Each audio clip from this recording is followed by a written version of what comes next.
Hi and welcome to Client Heartbeat Mondays, something I look forward to on a Monday. Today I'm going to be taking you through 12 customer retention mistakes that are hurting your business. So first one, you're ignoring customer feedback.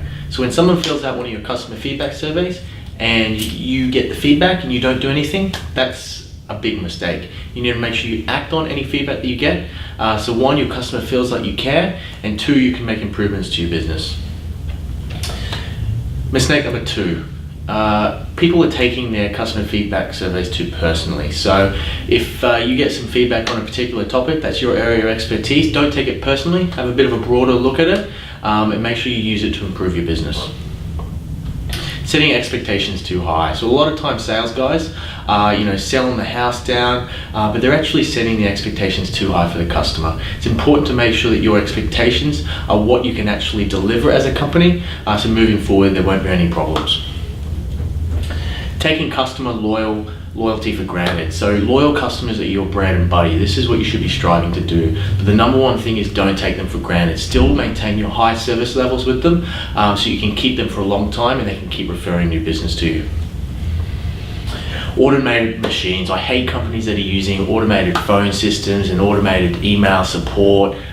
Really, no one wants to be speaking to a machine. No one wants to be hanging around 5 minutes on hold. Please guys, I recommend if you can, just get back on the phone, get some guys answering those phone calls and solving the customer's problems as quickly as possible. Using customer feedback surveys that are long and boring. So these are customer feedback surveys that are like 3 pages long. They take the poor customers 10 minutes to fill out. I mean, I like to think of it, you're not going to fill out a 10-minute survey when you're off shopping at the mall. Why get your customers to do it from their homes? Really, just make sure they're short and quick. They shouldn't be longer than 30 seconds to a minute. Use say 5 to 10 questions max and try and stick to just pre-selected answers as opposed to open-ended.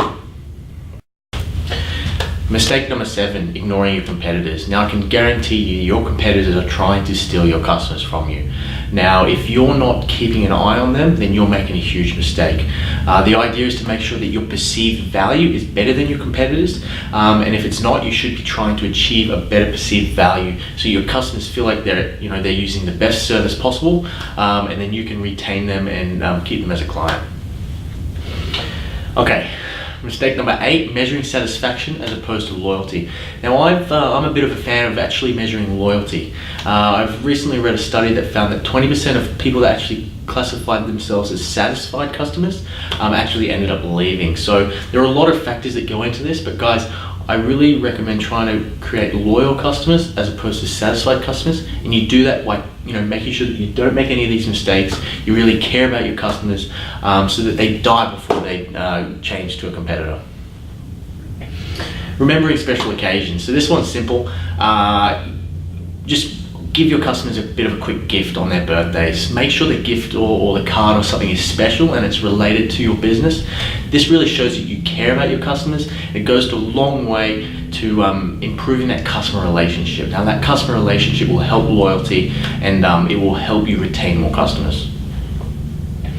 Focusing too much on acquisition as opposed to retention. Now we all know that it costs 6 or 7 times more to acquire a new customer than it does to actually retain one. So I really recommend allocating a bit of your budget towards retention. A recent study has found that they've been getting ROI of 10 to 1. So really it's worth your while to start allocating a bit more money towards retaining customers. Discounting. Now guys, big mistake is what companies do is they start discounting immediately when a customer threatens to leave. Now my view on this is that you're actually devaluing your service by saying, hey look, we'll give it to you for 30% off. What's the customer supposed to think? Oh, I was paying X amount for the last 3 years. Now they're going to give me 30% off just because I put up a bit of a huff.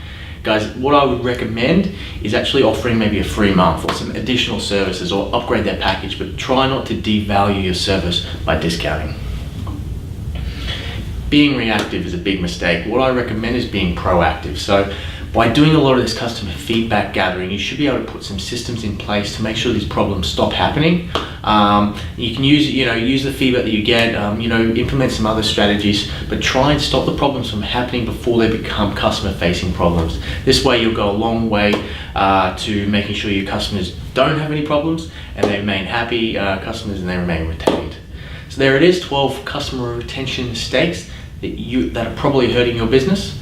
My name's Ross from Client Heartbeat. If you're looking for a customer satisfaction and customer retention tool that can help you do all this on autopilot, check us out, clientheartbeat.com.